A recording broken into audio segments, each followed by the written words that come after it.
Hello, everybody, and welcome to the Prairie Podcast. My name is Andrew Weeb. It's a real honor to have you with us today. Once again, no matter who you are, if you're coming from a far distance away or you're living nearby, you're always welcome to listen to the Prairie Podcast. And I want you to listen today because we've got a wonderful guest with us today, Jan Crouch. So why don't you introduce yourself, tell us a bit about who you are, maybe how you came to Prairie back in the day, what your association has been, and just a bit about who you are. Well, I came here in the early 60s. The connection was with a friend who was then my first roommate that I met at a Bible quizzing thing where her dad was a speaker. And we connected, and she had been here in high school. And that changed my focus from what I had thought I would do in high school.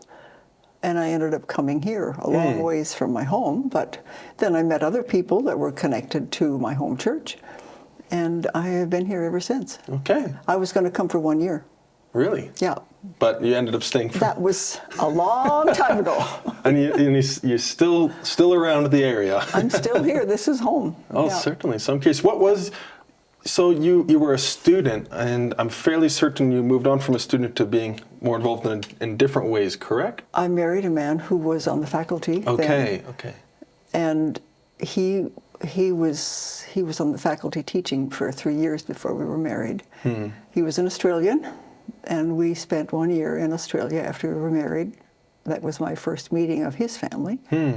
And then we came back, and he taught here for the next 29 years. Oh, wow. Okay, certainly. Yes. Well, I feel like your name, it's got a lot of reputation around here and a lot of honor attributed to both you and your husband. And him for sure. Yes, certainly. Yes. And so we appreciate your guys' involvement over the past decades, helping out and being a blessing here. So thank you. Okay, I'm curious, thinking back to your time as a student, I know that was many years ago. Another time, another place. Another time, another place. I'm curious, was there anything that you learned during your time there, maybe a truth or a lesson or a practice that you picked up that's still carried with you today, that you still see playing out or you still remind yourself of today? Well, one thing that I learned partway through was, rather than to furiously take notes in class, was to listen. Because oftentimes you were so busy writing something down, you missed what was next. Yep. And I took in much more if I listened than if I was just furiously writing. Okay. Then I could encapsulate later. But listening was more important than writing. And listening, that's almost a general life lesson, isn't it? Listening is just important to do. It is, and we often lose sight of that. Even if we're talking with people, instead of really listening, we're trying to formulate what we're going to say next. Yep. We don't listen to them. Well, that's thank you for sharing that. It's kind of fascinating to hear and to see how something from that time back then still is an effective lesson today, I think. It doesn't necessarily maybe relate to a truth about God, but maybe there's this idea that the truths of God last forever. Well, yes, but that's how we took in the truth that was being taught, is to listen. Yep. And not miss something because we were trying to write something, but we missed the truth that was being taught by not listening. Okay. Awesome. Well, thank you for sharing that. Yeah, and it's probably something that all of us need to keep doing today, like we were just talking about. I'm curious, once again, thinking back to your time there, or maybe even over the years. Do you have a story or two you would mind sharing with us? Maybe a favorite experience, a favorite moment, a couple fun moments you had. Oh, we had lots of fun moments.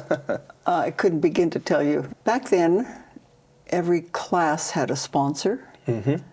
And so we were class advisors for many, many years, and we would follow the class from freshman through senior year.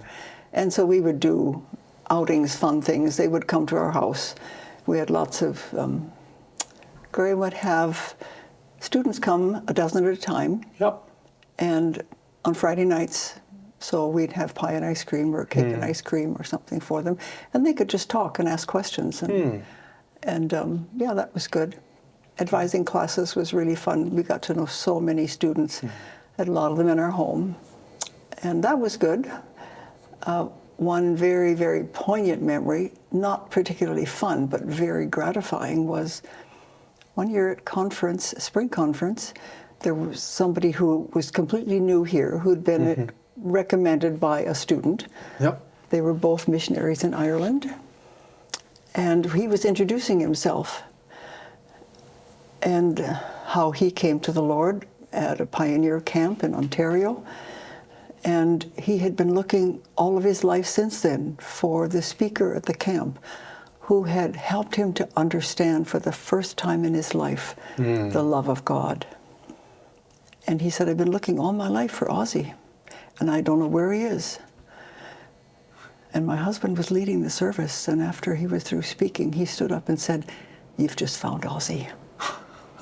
Because Graham was the one that led him to the Lord at that camp. Really? Years and years and years. The tears in the tabernacle over that moment, that has stayed with me very profoundly to this day. That God doesn't always let us in on how we've affected other people's lives, but once in a while we get a glimpse before we get to glory. You get a little taste of that. And that was one, because Graham didn't live very much longer after that. Yep. Yep. Certainly. Well, thank you for sharing those stories. And it's encouraging. It's an encouraging reminder that, you said we don't always know what the fruit or the outcome will be. But Graham, in that moment, he was able to lead that young man to the Lord, and you got to see some of that fruit later. And it was, like you said, just a little taste before he passed away. Yeah. It was very meaningful. It was very gratifying to him to meet this man again. And I'm in touch by email with him. Okay. Graham got to go to Ireland and meet his family and be with them. And that was really special. That is. And thinking of what you mentioned the first time about even just the engagement with the students, I was reading a book just this last year, and it was mentioning one of the most important things that faculty and staff at a Christian higher education institution can do is be involved in students' lives. Not only are they learning from the classroom, but they're actually learning and being blessed by interaction with the family, with people out of professional position. And in later years, because students weren't necessarily only connected with a class, so that evaporated and didn't happen anymore as a class. So we did feel a loss of that because there wasn't the same opportunity to connect with a certain group and to continue that because students would come for a year, they'd come for 2 years, they were in a special class, well then they decided to do more, and it was a whole different educational setup. And so we felt that as a loss. But and certainly maybe it's a bit of a call for us today. How are we in our new model of education, how can we re-implement something like that? How can the structure be made so that that's possible? Certainly. Well, thank you for sharing that. Okay, I'm curious, Jen, what are you up to these days? What are you doing? We've been talking a lot about the past. I'm curious to hear about the present. Well, I volunteer at the Tilly Shop. Okay. And the Tilly Shop has been the Tilly Shop. And they tried to change the name, and the name will not change. Okay, I'm curious. Where does the name come from? Do you know? The woman who started it was a woman named Tilly Lubrick. Okay. And there's a picture of she and her husband at the Tilly Shop. Yes. Yeah, and it took her name because what else would you do? Exactly. And it was very, very small and humble in its first beginnings. I remember it first in the basement of the old music building. Really? Not where Miller Chapel was, but the old music building. There was a side door and a couple of steps down, and there was one long, narrow room. And that's where the Tilly Shop was. Okay. And it has migrated various places over the years, but now it's in what used to be the women's gym. And so I volunteer there sorting book donations. Okay. And that is endlessly fascinating. Yes. I cannot imagine the number of books. Endlessly fascinating. The number of books that come in there. Oh, sometimes it's like a flood. So we can hardly move in our little space to sort. I'm curious, when you do that, do you read like a little snippet of the book or something, or you kind of do a little scan? I look at the publisher. That tells a lot. I read the flyleaf or something, that says a little bit about it, and try to be a little discerning as whether it's something we want to put out or not. Exactly. And we do serve a very wide community. And so we're not just trying to, there's a lot of Christian fiction comes in, there's a lot of biographies come in, there's some theology, a lot of what we classify as Christian living. And so we sort, and then there's cookbooks and there's general science stuff. Yep. An enormous amount of children's books. Yes. Yep. Yeah. But we sort carefully. If they are in bad condition, then we recycle them. Yep. We don't try to sell things that are, missing a cover or torn pages and that sort of thing. Yep. Yep. So I do that. Okay. Several mornings a week. I do a little bit of work at a bake shop called Busy Bee. Oh, really? Yes. I didn't know that. Okay. Yes. Well, years ago, for many years, quite a number of years, I managed the coffee shop on campus called the Oasis. Yes, okay. And I would bake for that, and then I ended up, when that was closed, I baked for the kitchen and the dining room. Okay. So I'm using a few of those things. Using some of those skills now. Yes, I'm still using them. Still using them. Yes, I am. And so I contribute a little bit there. Yep. And I do some reading with homeschool kids. Okay. And I take in alterations for people that need help with fixing their clothes. There you go. Awesome. Well, thank you for sharing. I'm glad to hear. You still sound very busy. Lots of things going on. Lots going on. But it's a lot of those are a ministry as well in and of themselves, the way you get to bless people still and work in each of those environments. I think that's pretty wonderful. What else do we do with life? Exactly. Jesus came to serve, not to be served. Yeah. And if we are to be like him, we are to serve and not to be served. Exactly it. And thinking about that phrase, or maybe thinking about Jesus and some of the things that he's taught us, the way he lived his life, I'm curious, is there something else that maybe God has been teaching you these days? Is there a truth he's been bringing up, an encouragement, a word or a couple of verses or phrases? Even though Jesus was involved with many people and there were many demands on him, he didn't live life in a hurry.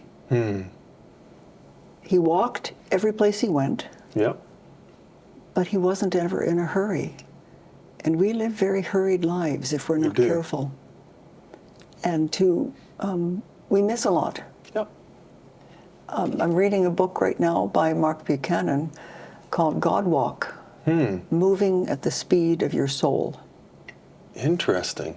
And part of it, he's written a previous one on Sabbath, on rest, but not living life in a hurry, paying attention to what God has given us, but to people, and paying attention to how we live. Yep. Yeah, it's challenging, but it's very beneficial. It is. Yes. And that almost actually calls back to what you first talked about, of not just trying to take the notes, but to actually sit and listen instead of being hurried, learning to be still. It's a lesson I think I've been working through.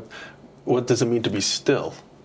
To put aside distractions, put aside busyness, and just be still. Focus. Yep. Focus. It doesn't mean we stop living, and it doesn't mean we stop doing things, but it means we pay attention. Certainly. Yes. Well, thank you for sharing that with us, Jen, and thank you for coming on the podcast. I don't think I have any more questions for you. That's good. So I'm curious, do you have any final thoughts for our listeners? No, I don't think so. We've covered some things. Exactly.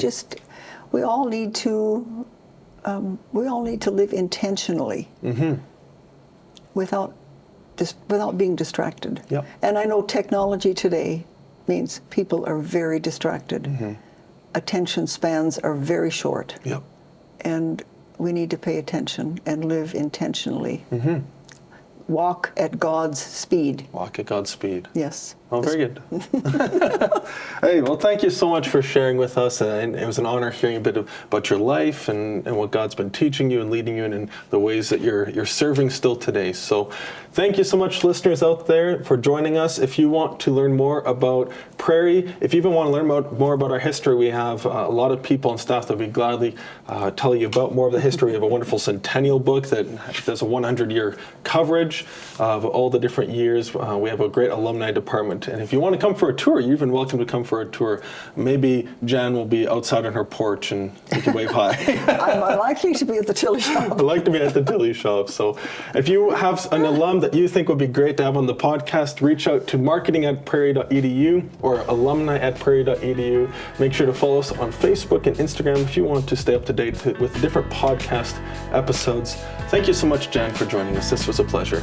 Thank you.